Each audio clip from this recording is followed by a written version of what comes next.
I held my friend's mother's hand, and we lay down on the bed together. We turned off the light, and we became one. She was relieving the resentment she had accumulated through me. Please like and subscribe.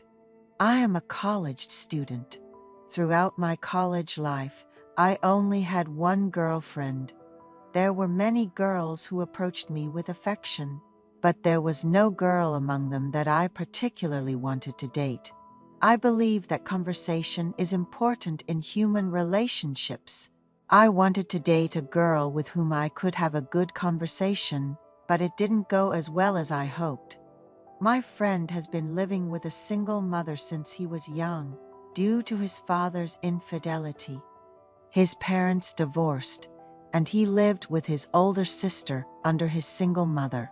I heard that the mother of my friend has been living miserably for over 20 years, raising 2 children alone by working alone. Despite being a divorced woman, she had many temptations from men. She looks as if she has never suffered, despite the hardships she has faced. Therefore, there must have been many temptations from men. She was often encouraged to work in a bar. She considered it because she could earn a lot of money, but she rejected the suggestion, thinking of her children.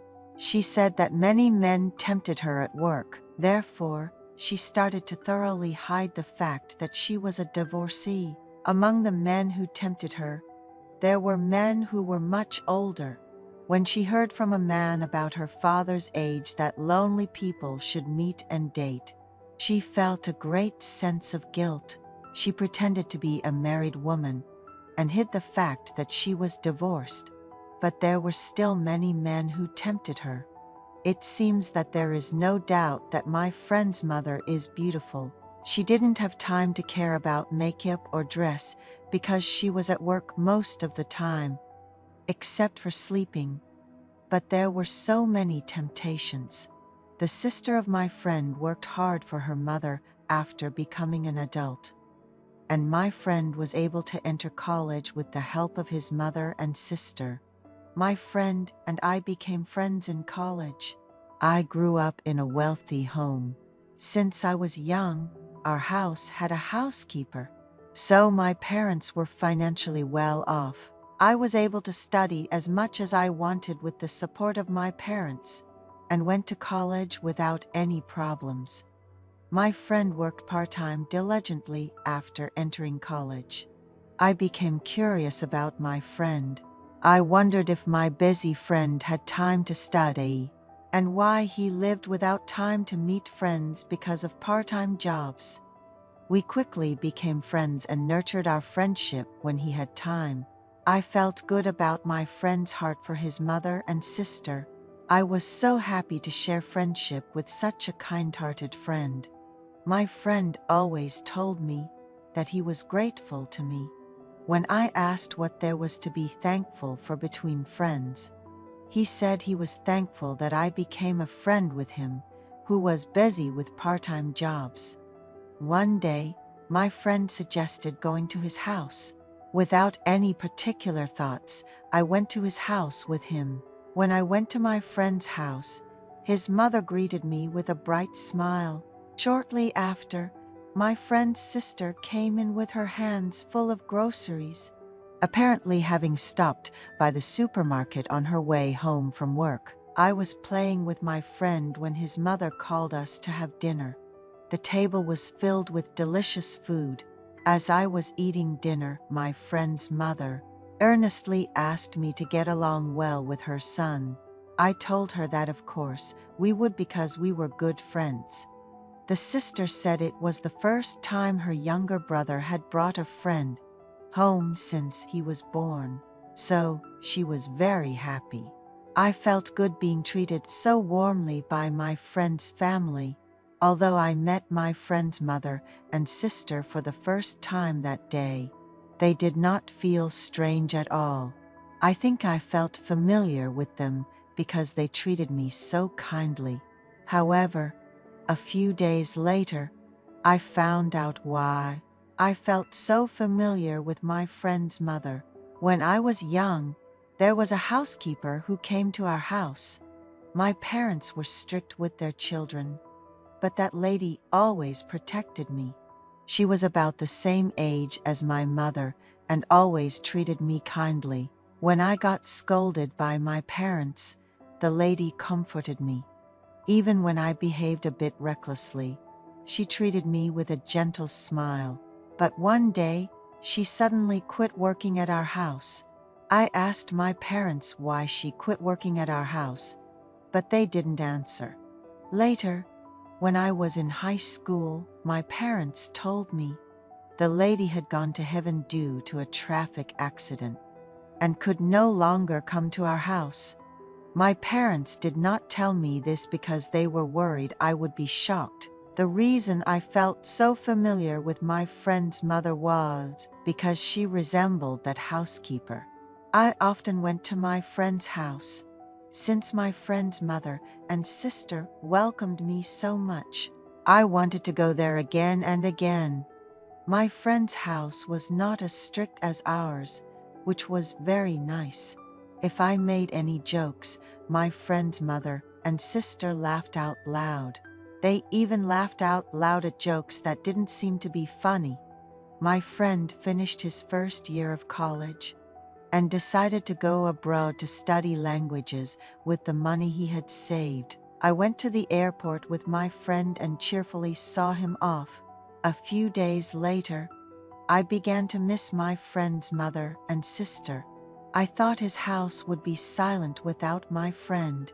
So a few days later, I went to my friend's house. When I rang the doorbell, my friend's mother was surprised to see me. "I thought you might need a son, so I came," I said, laughing loudly.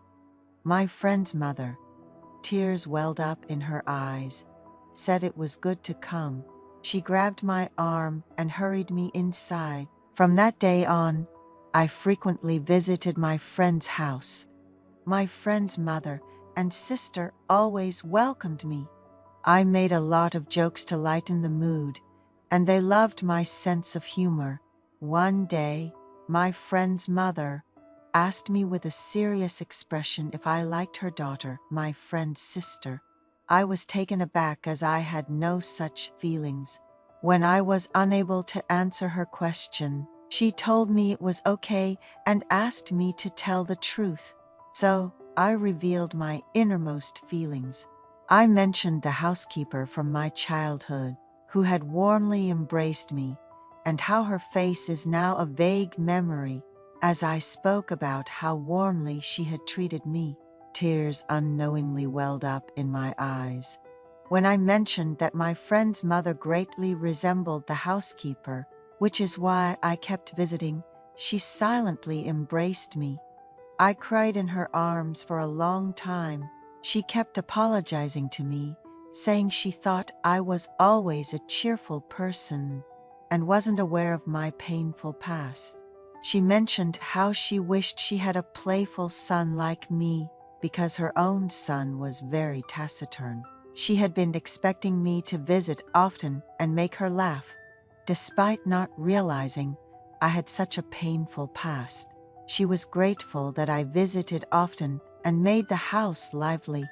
One day, my friend's mother shared her tough past of raising 2 children. She spoke about times when she was tempted by numerous men and how she felt a sense of guilt and hardship when an older man tried to seduce her. She mentioned how she had to fend off these temptations while only thinking about her children and how lonely she had been. She was grateful that I frequently visited and lightened the atmosphere of the house. She mentioned how she wished that a man like me had been the head of their household. She cried for a long time. All I could do was sit next to her and pat her shoulder. I told her that it's time for my friend's sister to come home from work, so she should stop crying and cheer up.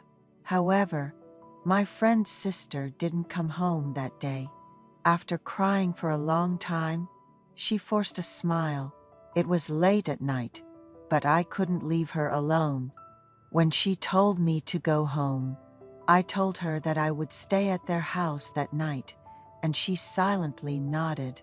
I was going to sleep in my friend's room, but she said she felt too lonely and it would be too hard to be alone in her room. I promised to stay with her until she fell asleep. I told her to lie down on the bed, and I sat in a chair. She kept talking to me, but I couldn't really hear what she was saying. "Do you feel bad falling asleep? Just like that?" Her question woke me up abruptly. Unable to respond, she invited me to come to bed. She said she would put me to bed, just like the housekeeper used to do. The thought of the housekeeper brought tears to my eyes again. I lied down on the bed, crying. That night, we spent a beautiful time together, finally falling asleep when dawn broke. The next day, she asked for my forgiveness, apologizing for her inappropriate behavior as an old woman. She promised that nothing like the previous night would happen again. I told her that it was me who should be asking for forgiveness. She held on to me, crying for a long time. From that day, we spoke on the phone every day. Whenever I had time, she would rush over. Hoping she wouldn't feel lonely, I talked to her every day. A few days ago, she told me that these are the brightest days of her life. She says she doesn't mind if I abandon her at any time.